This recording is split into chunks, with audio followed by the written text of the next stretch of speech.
સવાર પડી ગઈ છે ને હું ઉઠી ગયો. અહીંયા તમે જુઓ 5:54 જ થઈ છે. તો અહીંયા તમે કપામાં આવો એટલે તમારે કપામાં તો વહેલા જ ઉઠવું પડે.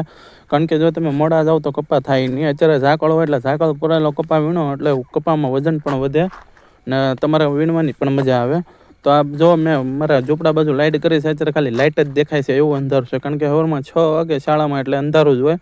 તો પછી મેં કીધું હું નાસ્તો પાણી કરીને નીકળી જાઉં મોબાઈલ ચાર્જિંગ કરવા. કારણ કે મારા મોબાઈલમાં ચાર્જિંગ છે ઓછું. મેં કીધું આપણે મોબાઈલ ચાર્જિંગ મૂકી દેવું. તો હું નીકળી ગયો છું બાવળીએ. અમે જ્યાં ચાર્જિંગ મૂકીએ ત્યાં છે બાવળીઓ અને બાવળી હેઠે જ ચાર્જિંગ મૂકીએ. પછી હું નીકળી ગયો હાલતો બાવળીએ પૂગતા મારે થાય છે 5-10 મિનિટ. તો પછી ધીમે ધીમે હું હાલતો થઈ ગયો અને આ આવી ગયો છે આપણે બાવળીઓ.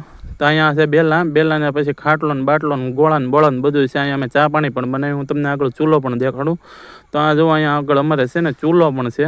અહીંયા અમે રાતના ચા પણ પીએ અને આ છે આપણે અહીંયા ચાર્જિંગ મૂકવાની જગ્યા. તો મેં કીધું મોબાઈલ ચાર્જિંગ મૂકી દઉં. ચાર્જિંગ મૂકીને આપણે કરી લઈએ થોડો ઘણો આરામ. તો પછી એવું થયું કે 10-15 મિનિટમાં આરામ કરી લીધો અને જેવું તેવું હુસતું થઈ ગયું એટલે પછી હું નીકળી જાઉં કપા વીણવા. અહીંથી 5-10 મિનિટનો આપણો રસ્તો છે. જો તમને સામે પીપળો દેખાય છે ને ત્યાંથી મારે વળાક વળવાનું છે. કારણ કે ત્યાંથી વળાક વળીને એટલે ત્યાંથી પછી મારે 5 મિનિટ જેવું થાય. તો આવી ગયું હું આ વાડીમાં. કારણ કે જો મેં તમને ઝાડવું દેખાય ને ત્યાં મારે વીણવા જવાનું છે.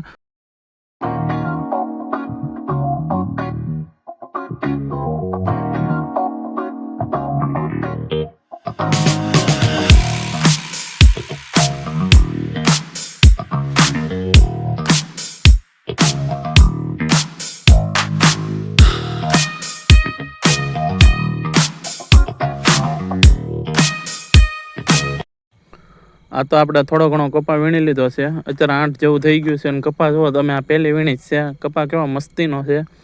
અત્યારે પહેલી વીણી જ બધે ચાલુ છે હજી અમારે. કારણ કે આ બધો વરસાદ ઓછો પડ્યો હતો ને એટલે કપા સારા રહી ગયા. એડા ને બેડા ને બધું સારું છે આ બાજુ. કારણ કે મવામાં બાજુ તો અમારે કપા ને એવું બધું બહુ બગડી ગયું. કારણ કે વરસાદ જ એટલો પડ્યો ને એટલે કપા બહુ બગડી ગયો. તો આ બાજુ આપણે કેમેરો કર્યો એટલે અહીંયા નજારો જોવો તમે. કાંઈ ઘટે નહીં. ઘટે તો જિંદગી ઘટે. નજારો જોવો તમે ખાલી. અત્યારના છે ને વીણવાની મજા આવે. સવારથી બપોર સુધી કપા વીણવાની બહુ જ મજા આવે. બપોર પછી થોડુંક તકલીફ રહે. કારણ કે તડકો વધારે હોય ને એની હિસાબે. આમ જુઓ તમે અત્યારે હું તમને દેખાડું કેવો મસ્તીનો કપા છે. મારા ફોનમાં ચાર્જિંગ ઓછું હતું એટલે હું પાછો ફોન મૂક્યો ચાર્જિંગમાં અને આવી ગયો પાછો 4-5 વાગી ગયા છે. અત્યારે જો 5 જેવું થયું છે અને કપા વીણાઈ ગયો છે બધો. તો હવે મેં કીધું કપા જોખી નાખીએ. આ જો બાજુમાં એડા વાવેલા છે અને આ કપા અમે વીણું આવ્યાથી પૂરેપૂરું ખેતર થઈ ગયું છે. 10 વીઘાનો કપા હતો. તો હવે મેં કીધું કપા જોખી લઈ. તો અમે અહીંયા આવી ગયા કપા જોખવાના. જો આ કપા જોખવાની તૈયારી ચાલે છે. હવે 2 ભારીઓ બાકી રહી છે. આ 2 ભારીઓ જોખાઈ જાય એટલે અમે પછી કપા જોખી કરવી ને ટોટલ મારી કરવી નીકળી જવું ગામમાં. તો આ છેલ્લી ભારી છે એ જોખાઈ જાય એટલે અમે નીકળી જવાના છીએ ગામમાં. કારણ કે ગામમાં તો હાલીને જવાનું છે. કારણ કે છે ને ટ્રેક્ટરમાં તો બહુ રિસ્ક લેવાય એવું છે નહીં. તો આ કપા જોખા કરવી ગયો. 48 મણ કપા થયો ને પછી અમે નીકળી ગયા રસ્તા ઉપર પાટેથી ગામમાં. તો આમ જો આ રેલના પાટા છે અને અહીંથી ગામ પણ થોડુંક જ આઘું છે.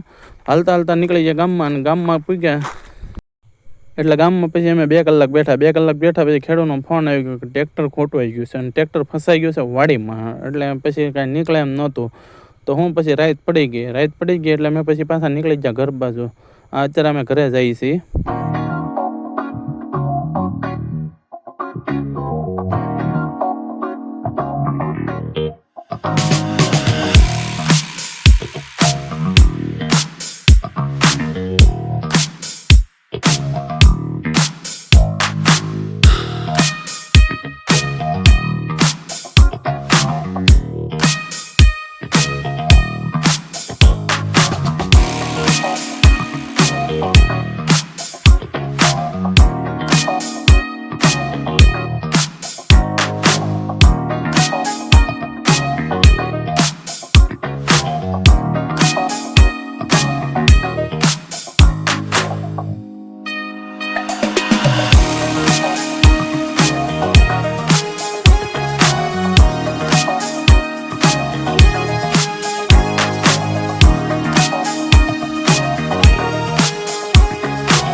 ઘરે આવી ગયા ને ઘરે બનાવ્યા હતા દાળ ભાતના. લાગે તે બહુ ભૂખ. કારણ કે આજે કપા વીણીને થાકી ગયા હતા.